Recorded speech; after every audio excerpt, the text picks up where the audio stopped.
方法はないけどな、あんねん。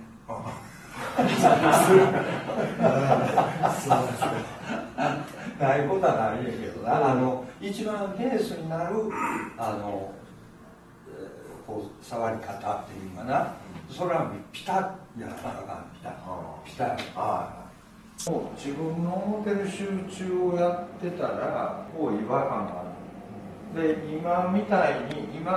っとやってたことっていうのは実は集中してるわけや。で自分だけがなんかその気になってるから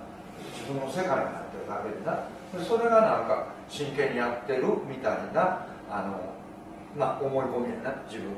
の先入観があって、でさっきみたいな調子が実は真剣や、深刻になっていくからな。